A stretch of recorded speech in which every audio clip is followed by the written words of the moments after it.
গার্ডেনরিচের পর এবার রাজারহাটে নারায়ণপুরে দিনে দুপুরে পুকুর ভরাটের অভিযোগ। পরিবেশ দফতরের এমআইসির ওয়ার্ডেই নাকি পুকুর ভরাট। প্রতিবাদ করলেই কি জুটছে হুমকি। অভিযোগ বাসিন্দাদের। সব জেনেও কেন হাত গুটিয়ে প্রশাসন বারবার করে এই প্রশ্নটাই তুলছেন এলাকার মানুষজন।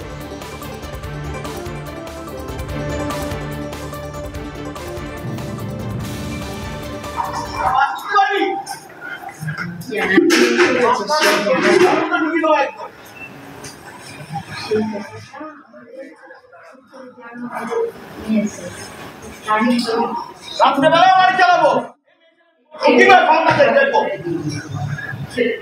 একদম মারবো, একদম ঘরের মধ্যে ঢুকিয়ে দেবো, একদম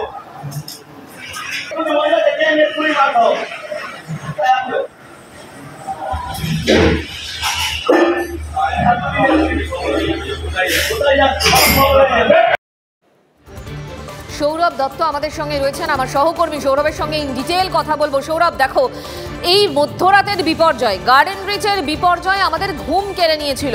কিন্তু শুধু গার্ডেন রিচ কেন, এরকম আনাচে কানাচে অনেকগুলো গার্ডেন রিচ রয়েছে আমাদের এ রাজ্যে। রাজারহাট অন্যতম। তুমি গিয়েছিলে, কি অভিযোগ উঠে এলো সৌরভ?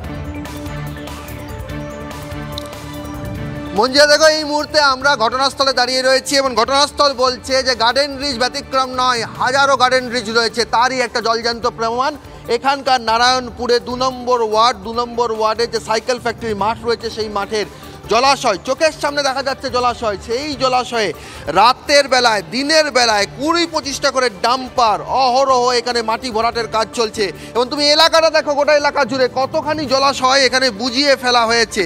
পুরো এই এলাকা জুড়ে যতটা জায়গা তুমি দেখতে পাচ্ছ চাঁদমিয়ার ক্যামেরায়, এই পুরো অংশটা জুড়ে কিন্তু মাটি ভরাটের কাজ চলছে। আর এখানকার বাসিন্দারা যখন এটা নিয়ে মুখ খুললেন, তখন তাদের কপালে জুটলো হুমকি। কতখানি ভয়ের মধ্যে রয়েছেন আপনারা? সাংঘাতিক ভয়ের মধ্যে রয়েছি, সব সময় ভয়ের মধ্যে রয়েছি। মুখই খুলতে পারতাম না, কাউকে জানাতে পারতাম না, কাউকে বলারও উপায় ছিল না।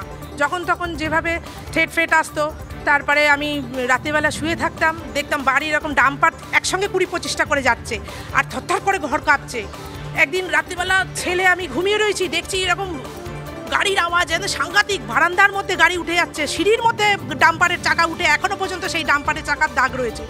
সে মানে আমি যে বেরাবো ঘর থেকে, যে বেরিয়ে আমি পেছনে চলে যাবো, সেই রাস্তাটুকু আমি পাইনি। এইরকম দিন গেছে, কিন্তু মুখ বন্ধ করে রেখেছিলাম, কাউকে বলে আমি কিছু করতে পারতাম। পাড়াও কি গার্ডেন রিচ? আমাদের পাড়া ওই গার্ডেন রিচের মতো। সৌরভ, মুখ বন্ধ করে রেখেছিলেন, ভয়ের পরেও এত ভয় নিয়ে তিনি দিন কাটাচ্ছিলেন কেন? কার ভয়? সব অত্যাচার চোখের উপর দেখতাম, কিন্তু মুখ খুলতে পারতাম না। কেন কার ভয় আপনারা মুখ বন্ধ করেছিলেন? এইটা বললে মুশকিল আছে দাদা, এটা আমি বলতে পারবো না। এখানে থাকতে পারবো না, এখানে থাকতেও পারবো না, আমি বলতেও পারবো না, আমাকে ক্ষমা। কাউন্সিলর রহিমা বিবি, যিনি বিধাননগরের মেয়র পরিষদ, তার ওয়ার্ডে এই পরিস্থিতি, তিনি তো বলছেন কিছু জানতেন না। সব জানেন, উনি তো আমার সাথে কথা বলে গেছেন। তো উনি রাত্রি 10টার পরে কাজ হবে না, সারা রাত যেটা ভোরবেলা পর্যন্ত হচ্ছিল সেটা হবে না, এবং সকালবেলা হবে। রাতের কাজ হবে না, দিনের বেলায় হবে কাজ হবে, এটা বলেছেন মেয়র। প্রকাশ্যে বলেছে সবার। এমআইসি পরিবেশ দপ্তর কথা বলেছেন যে জলাশয় বোঝানোর কাজ রাতে হবে না, অন রেকর্ড। কি বলছেন যে এইটা দিনের বেলা কাজ হবে, রাত্রিবেলা কাজ হবে না। সবার অসুবিধা হচ্ছে, এই তোরা দিনের বেলা করিস, রাত্রিবেলা করি, রাত্রিবেলা।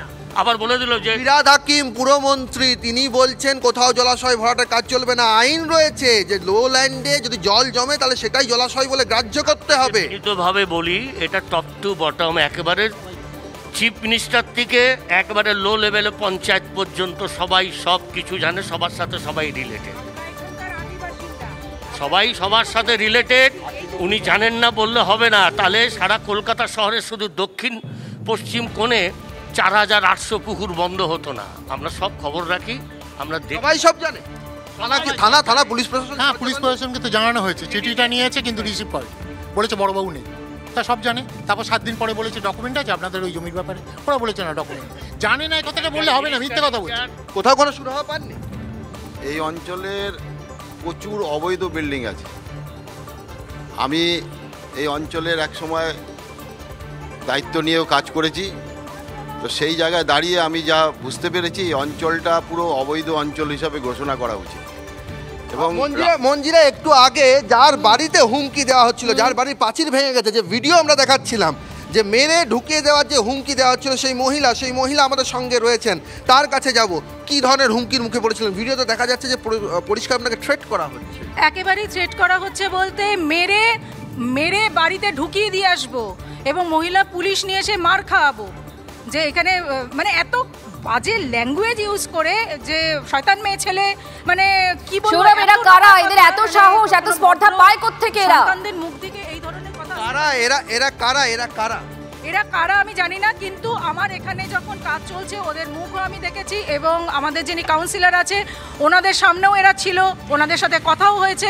সুতরাং আপনি অভিযোগ করছেন যে রহিমা বিবি কাউন্সিলর ওনাদেরকে চেনেন? একদমই চেনেন, একেবারেই চেনেন, পরিচিত। একেবারে পরিচিত বলতে যখন কথা বলছে নিশ্চয়ই পরিচিত।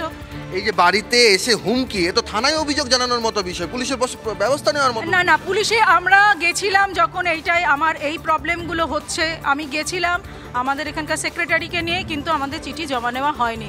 উল্টে আমাদেরকে প্রশ্ন করা হয়েছে যে আপনি যে কাগজপত্রর যে সময় হিসাব লিখেছেন এখানে যে এই জমির এই দাগ এই আছে ওই আছে, আপনার কাছে কি কোনো প্রুফ আছে? এবার সত্যি কথা বলতে কি আমরা ছাপোষা ঘরের লোক, আমাদের পক্ষে এত আইন কানুন পয়সা করি খরচা করার মতো। আপনারা মুখ খুলছেন, তার ফলে কোনো অসুবিধা হচ্ছে? ওই যে হুমকি, আমি চিৎকার চেঁচামেচি করেছি বলে আমার বাড়ির দিকে ইয়ে করে এইভাবে হুমকি দেওয়া। মুখ খুললে হুমকি? হ্যাঁ, হুমকি। কি ধরনের হুমকি? সেদিন যখন এখান থেকে আমি যাচ্ছিলাম রাস্তা, আপনাকে হুমকি দেওয়া হয়েছে? হ্যাঁ, রাস্তা দিয়ে যাচ্ছিলাম, রাস্তা যেতে যেতে বলছে এই যে এই গালিগালাজ করে এই মানে কি বলবো সেটা উচ্চারণ করা যায় না, এত বাজে ভাষা যে এর বাড়ি দেখিয়ে রাখে, একে দেখিয়ে দেবো, এদের ছাড়া হবে না। এই যে আপনার বলছেন হুমকি দিচ্ছে, এই বিষয়টা নিয়ে কেন পুলিশের কাছে গেলেন না? কারণ পুলিশ তো দেখুন ওনাকে ওখানে যাওয়ার পরেই সঙ্গে সঙ্গে কাউন্সিলর বাড়িতে চলে আসছে, সেই জন্য আমরা পুলিশকে ভরসা করতে পারছি না যে আমরা যে নিয়ে যাব উল্টে আমাদেরই উপরে কিছু না হয়ে যায়। আর ওরা তো বলেইছে যে মহিলা পুলিশ দিয়ে পেটাবে। এরপরে মহিলা পুলিশ দিয়ে পেটাবে? মহিলা পুলিশ ওনাদের কথায় আপনাদেরকে পেটাতে যাবে কেন সেটা তো আমরা জানি না, কিন্তু ওরা তো এখানে দিনের আলোতে দেখতেই পাচ্ছেন ভিডিওতে চিৎকার করে করে বলছে, এবং আমরা সবাই শুনেছি, সারা পাড়ার শুদ্ধ লোক শুনেছে ওরা যে চিৎকার করে করে বলছে। কেন যাবে, কি যাবে, ওদের সাথে কি আমরা তো জানি না, আমরা তো রেগুলার পুলিশের কাছে যাই না, আমরা পুলিশদের চিনিও না। হ্যাঁ, কিন্তু আমাদের এর আগেও আমাদের যেহেতু অভিযোগ নেওয়া হয়নি, আর তারপরে এরকম ধরনের কথা। মহিলা হিসেবে যেখানে আপনারা বলছেন হুমকির মাধ্যমে নারীর সম্মান নষ্ট করার কথা বলা হচ্ছে, যে হুমকি দেওয়া হচ্ছে, এর বিরুদ্ধে রাজ্য প্রশাসনের কাছে কি চাইবেন আপনারা? কি আরজি TV9 বাংলার মাধ্যমে আমরা চাই যে আইনের প্রতিষ্ঠা হোক, যে আমাদের ভারতের যে সংবিধান আছে, আইন আছে, সেই মেনে মহিলাদেরও প্রতিষ্ঠা সম্মান দেওয়া হোক, এবং এইখানে এই যে জমি ইল্লিগাল যে ভরাট হচ্ছে সেইটারও একটা মানে সলিউশন হোক। আমরা চাই এটা আগে যেরকম অবস্থায় ছিল সেরকম অবস্থায় যেন ফেরত আসে। আপনাদের ওয়ার্ডে আপনারা মহিলারা সুরক্ষিত? এটা তো সেটা তো আপনারা বলছেন, আপনারা দেখতে পাচ্ছেন যে ভিডিও কি বলছে, তাহলে কি করে আমরা বলবো আমরা সুরক্ষিত? রাত্রিবেলা সত্যি বলছি, যেহেতু আমি একজন মেয়ে, আমার বাড়িতে একজন বৃদ্ধ মাকে নিয়ে থাকি, এবার সেখানে তো রাত্রিবেলা একটা ভয় থাকে, কেন পুরো নির্জন হয়ে যায় জায়গাটা, তা একটা তো ভয় কাজ করেই, কিন্তু জানি না, কিন্তু তবুও আমি কথা বলছি এই কারণে, কেননা আমি সুবিচার চাই, কেননা আমি বহু বছরের এখানকার বাসিন্দা, আমি 91 সালে এখানে এসেছি, এত বছরের বাড়ি, এত বছরের বাসিন্দা, এদের হুমকিতে এখন আমাকে কেন চুপ করে বসে থাকতে হবে? আমি চুপ করে বসে থাকবো না, তাতে আমার যা হয় হবে। ভরাটের প্রতিবাদ করে মহিলারা সুরক্ষিত বোধ করছেন না, তারা নিরাপত্তার অভাব বোধ করছেন। মঞ্জিরা তারা বলছেন যে তারা এই প্রতিবাদ করে, যেখানে দীর্ঘদিনের এই জলাশয়, রাজ্য প্রশাসন যেখানে বলছে যে জলাশয় বোঝানো যাবে না, সেখানে স্থানীয় পুলিশ প্রশাসনকে জানিয়ে কোনো লাভ হয়নি। MIC তিনি প্রতিক্রিয়া জানাচ্ছেন যে তিনি জানতেন না, কিন্তু মহিলারা দাবি করছেন তিনি সব জানতেন, এমনকি যারা বাড়িতে এসে হুমকি দিয়েছে তারাও কাউন্সিলরের পরিচিত। ভয়ঙ্কর অভিযোগ, মারাত্মক অভিযোগ। মহিলারা এখানে নিরাপত্তার অভাব বোধ করছেন এবং পুলিশ একটু থামাচ্ছি তোমাকে। বিধাননগর পুর নিগমের চেয়ারম্যান এই মুহূর্তে সব্যসাচী দত্ত আমাদের সঙ্গে রয়েছেন। সব্যসাচী বাবু, যে ছবি এক্ষুনি আমরা দেখছি, সৌরভ দত্ত আমার সহকর্মী সেখানে গিয়েছেন, এলাকার মানুষজন বিশেষত মহিলারা তারা পর্যন্ত ভীত সন্ত্রস্ত রয়েছেন, তারা নিরাপত্তাহীনতায় ভুগছেন, কারণ এই জলাভূমি যে ভরাট হচ্ছে এবং হুমকি দেওয়া হচ্ছে, বাড়িতে ঢুকে হুমকি পর্যন্ত দেওয়া হচ্ছে। এলাকার মানুষজন সকলে কাউন্সিলরের রহিমা বিবি তার এগেনস্টে অভিযোগ করছেন, কিন্তু তারপরেও কোনো ব্যবস্থা নেই। এলাকার মানুষজন ভীত সন্ত্রস্ত, ক্ষুব্ধ, কি বলবেন? দেখুন, প্রথম কথা হচ্ছে আমি সবটাই আপনাদের থেকে শুনছি, আমি নিজে তো স্পটে নেই, বা আমি দেখিনি, আপনাদের কথার উপরে বিশ্বাস করে যদি আমায় বলতে হয় তাহলে শুনে সব্যসাচী বাবু, আমরা কিন্তু কিছু বলছি না, যা বলছে এলাকার মানুষ বলছেন এবং ছবি রয়েছে। এবার বলুন। হ্যাঁ, এবার হচ্ছে ঘটনা হচ্ছে, দেখুন, রহিমা বিবি মন্ডল আমার কর্পোরেশনের 2 নম্বর ওয়ার্ডের জনপ্রতিনিধি এবং উনি নিজেই কিন্তু মেয়র ইন কাউন্সিল এবং সব থেকে কাকতালীয় ভাবে উনি পরিবেশ দপ্তরেরই মেয়র ইন কাউন্সিল, কারণ এটা ওনারই দপ্তর।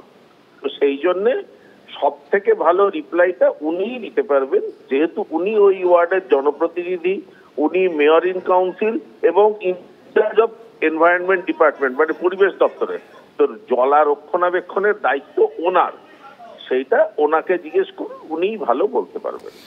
ঠিকই, আপনি কি চেয়ারম্যান হিসেবে কোনো রকম পদক্ষেপ করবেন? তার কারণ আপনি যদি লিখিত কমপ্লেন আসে, আমি মাননীয় মেয়র,